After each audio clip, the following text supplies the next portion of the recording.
search warrant, open the door! Do it now! Yelling inside earlier. Police search warrant, open the door! I think we're good. Door's locked. Ram.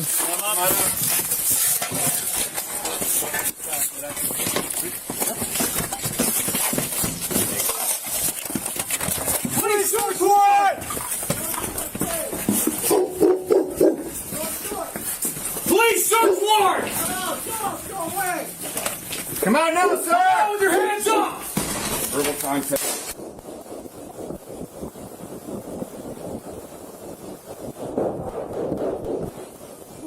You alright? You okay? Go. Anyone hit? I'm hit! I'm hit! Alright, let's get outside! Get outside! Go. Is everybody outside? Is everybody outside? Where's Chris? Where's Chris? Right here. You hit! Where you hit? You hit? Constant leg. You got 2 hits! Get over here. Let's get behind the car. Come on. Hey, you're all right. You're all right. Do we agree that surprise is a necessary component of a dynamic clearing?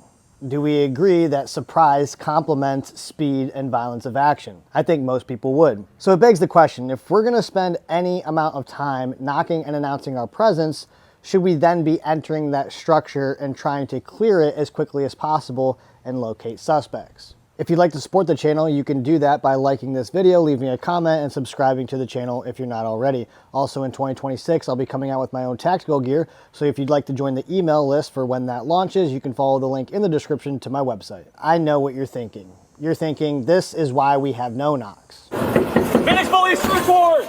Phoenix Police search warrant! Come to the door! Search warrant! Come to the door! Now that didn't work, not because of something these SWAT officers did or didn't do. It didn't work because the person on the inside didn't care about what the SWAT officers were doing on the outside, and he wouldn't have cared had the SWAT officers made it to the inside because that person had a willingness to fight. That person is what we call a true believer. We have a bad problem in law enforcement where we get the end result that we're looking for, which is a suspect taken into custody, and then we look at our tactics and talk about how successful our tactics were, when we're analyzing that from the perspective of this person had no intentions of fighting us anyways. In this incident, you had 5 officers shot, 2 were shot in the vest, 2 were transported to the hospital. I'm not sure about the 3rd officer, but everybody survived. As far as I can tell, I'm the only person that's trying to show you guys the reality of these types of clearings and identify real problems. A corner-fed room with nothing in it, a center-fed room with nothing in it, running the rabbit, those are all not real CQB problems. Those are things that the internet likes to see. Those are things that we can make look cool. We can put some cool background music to it, but it isn't actually solving a problem that I've ever seen inside of an actual residence. Because the majority of the time, you can't do any of those things because the environment is going to dictate your movement. As they enter the structure, they're basically in a ranger file. They have a kitchen table to their immediate right, and to their immediate left, they have a wall. So they're basically all standing right in the fatal funnel. There is no hitting your pods, your positions of domination. There is no collapsing the room back down to within a meter of your partner. There is only entering and staying in the worst position that you could possibly be in when you enter a structure. This is a real problem. When they get to this position right here, you hear the suspect saying, go away, don't come in here, things like that. In law enforcement, we call these things clues. And as soon as they heard these things, they should have established a position of domination away from the doorway and barricaded up behind the shield and started working this as basically a barricaded suspect. The theory that people are going to put forward, which is like the whole dynamic entry no-knock thing, is that, well, if we would have done a no-knock dynamic entry, this guy would never have had time to grab his AR-15 and barricade inside his room, or he actually could have already been inside his room, because maybe he was, and that wouldn't have actually changed anything. And maybe because you're moving so quickly and think that you have to do this thing so fast in order to be successful, you would have had 2 guys entering this room and then dropping dead inside the threshold and falling into that room. The shield's job is not really to protect just the person holding the shield, right? That's a feature. The shield's job is to protect the team whenever possible. This number 2 guy who's behind the shield, if you're going to be barricaded up on the shield, I mean, there's very little parts of your body that are exposed when you're barricaded up on a shield, not standing to the right of the shield, pointing your gun at a door that's closed. You're not doing anything by doing that. You're only exposing yourself, and that's what causes this number 2 guy here with the rifle behind the shield guy to get hit with gunfire. The shield guy actually gets hit in his gun hand. You can see his gun hand flinching. I don't know if his hand actually got hit or his gun got hit and he got a ricochet in his hand, but I believe he did get struck in his hand. And this is one of the reasons why, or the main reason, only reason really, why you should consider actually barricading your hand up with your gun pointed at the shield until you're going to present yourself to a threat. Again, we are presenting our handgun and our hand over top of the shield, pointing at a door that is closed. What are we actually going to do right there? And the answer is you're not going to do anything. You're just exposing a part of your body that can and does get hit when suspects shoot at shields. I don't have access to a shield at the moment, but this is something I plan on showing you guys later that was taught to us that I always use and still do use when I pick up a shield and I run with the shield, which is barricading your hand up behind the shield. Not only does it protect your hand, right, especially if you're about to enter a room and you probably are going to be the first person to engage that bad guy because you have the shield. If your gun hand gets struck, I mean, you're just out of the fight. You're not going to actually do anything. And so barricading your hand behind the shield is something that mitigates that problem. But also, it just allows you to maneuver easier and allows your team to maneuver around you easier. I wasn't able to find a picture of the shield, but from my understanding from the original video and the narration, the shield got hit multiple times. The person holding the shield got hit in his gun hand, and he also got hit in his leg or legs where the shield was not covering. And I think it's fair to say that if this officer did not have a shield, he would probably be dead. And there's a good chance that the officers behind him would have also been seriously hurt or possibly even killed because the shield took the brunt of that gunfire. This was a narcotics search warrant, and from everything that I could read and find on this incident, they found no narcotics inside the rents. They had an undercover investigator buy some methamphetamine from the male shooter, but they didn't find actually any drugs inside. They did find some paraphernalia, and of course they found guns because where there's narcotics, there's usually guns, but no drugs. And so the question becomes, again, that I've posed several times, and this is not for me to answer, this is for you guys out there doing this job, is doing a, dynamic entry, or we'll just call it a, moving through a structure quickly to look for a suspect for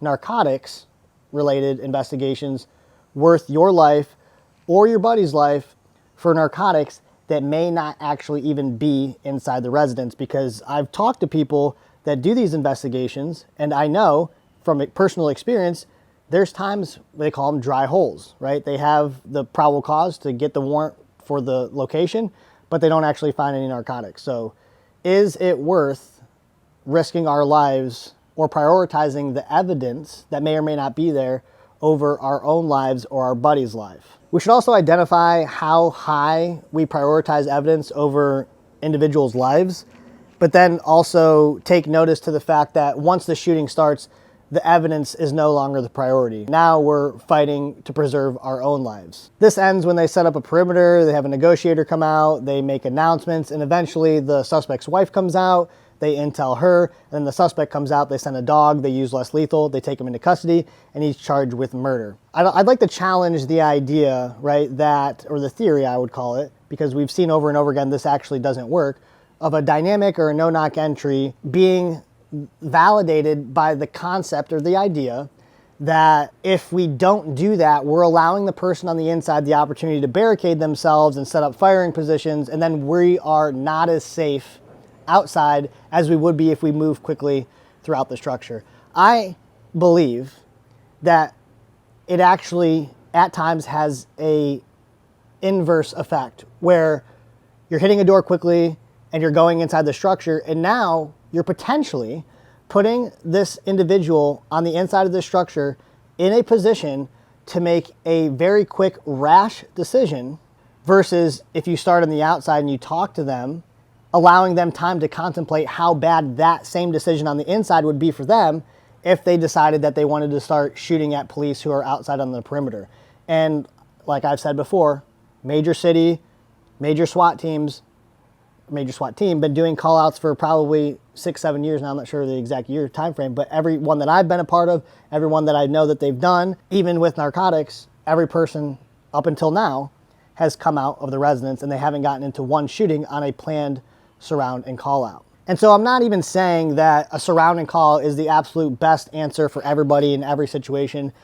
What I'm saying is that it should be considered as one of the options. I know a lot of you guys are doing that, but in this case in particular, you got to imagine, let's just pretend that we don't know that they don't have drones, they don't have robots, they don't have gas, right? This is a drug task force.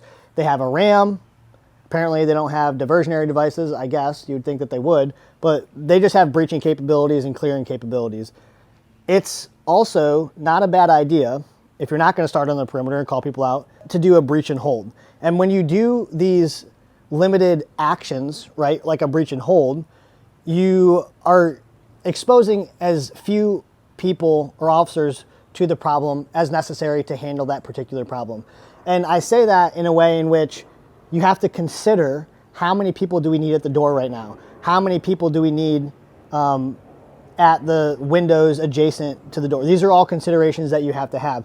How many shields do we have? Can we cover this door with a single shield? If they breach that door and they call out from there and they get a response, which, I mean, they may have, right, of the person yelling, don't come in here, don't do this, even then, you could decide, hey, he's saying don't come in here, we know he's in here, he's refusing to come out, you can hold what you got, you can move to a perimeter from that point, or even if you wanted to, you could start taking away portions of that, structure where you don't believe the suspect is.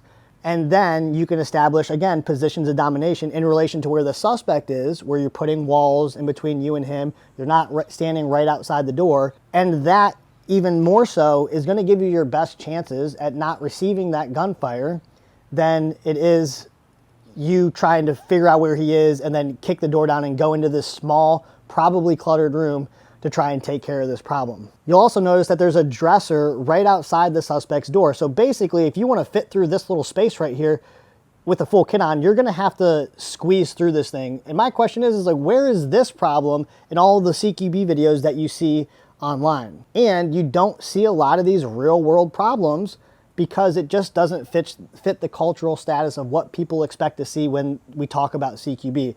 And if you've been inside of a lot of structures, I mean, you can do this in your own home.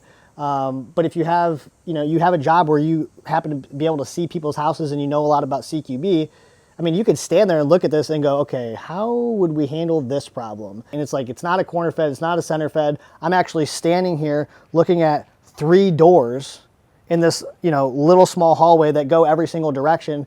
And you start to realize like there really isn't a great solution for those problems, besides probably buying yourself time and using the resources that you have to clear these areas before you oversaturate and continue to advance throughout the structure. If you haven't subscribed already, you can do that by tapping on this photo, and don't forget to feed the algorithm down below.